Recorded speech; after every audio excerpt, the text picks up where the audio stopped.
Is your Focus ST like mine and doesn't like having a reverse light?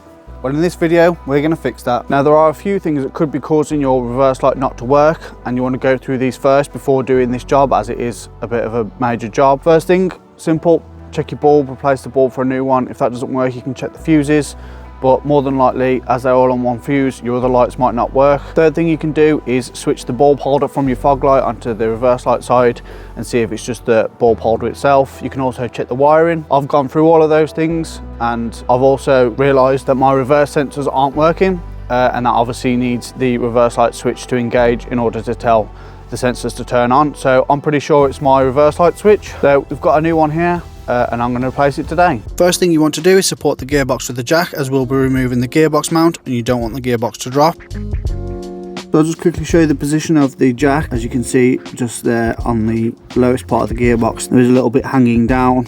You just want to put it on that bit right in the center of the jack, just so it holds it securely. Now that that's in place, we can get from the top and start undoing stuff. So once you get under the bonnet, the first thing to remove is the battery cover. Then disconnect the negative terminal first and make sure it's away from the battery. I then remove the battery clamp next, just to give myself some more room with the terminals. It's just 2 nuts, one on each side. With that out the way, the positive terminal can come off next. And then all the wires can be unclipped from the battery tray's front cover, then the cover can be taken off. With the front cover off, you then have room to take the battery out of the tray. Once the battery is removed, the tray then needs to be taken out. It's pretty simple, just 3 bolts holding it in.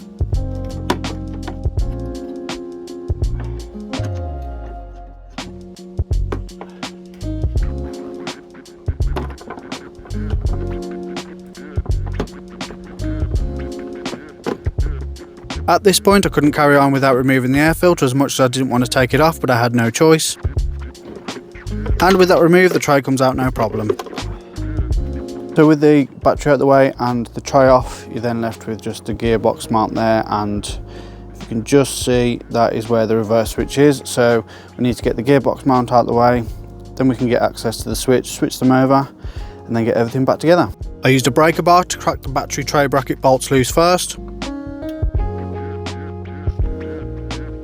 and then again with the gearbox mount bolt. Once they are all loose, I whiz them off with an impact, then the bracket can be removed.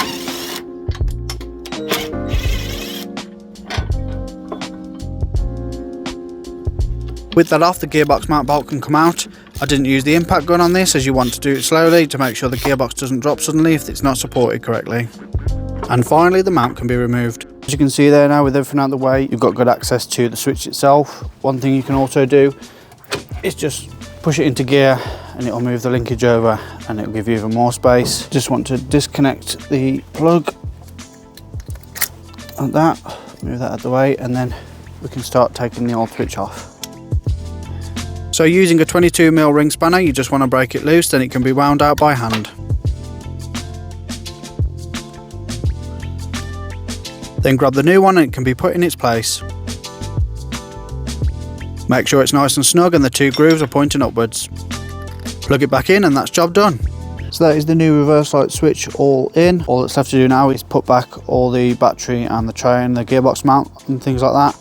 Then we can start it up and see if it's all worked. So it's literally just the reverse of taking it all out. The gearbox mount goes back in first along with the bolt. Then the battery tray bracket next. I got it all lined back up and then the 4 bolts back on.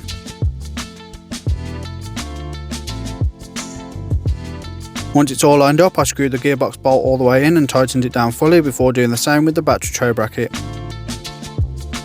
With it all tight, the battery tray can go back in and be bolted down.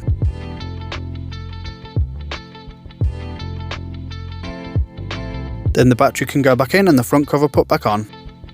Make sure you put the positive terminal on first, the opposite way around to removing them. Tighten that down and then the negative can go back on.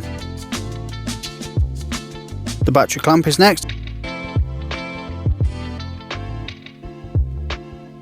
And then finally the battery cover. Not forgetting the air filter, and it's all back together. With everything back together then, let's give it a test.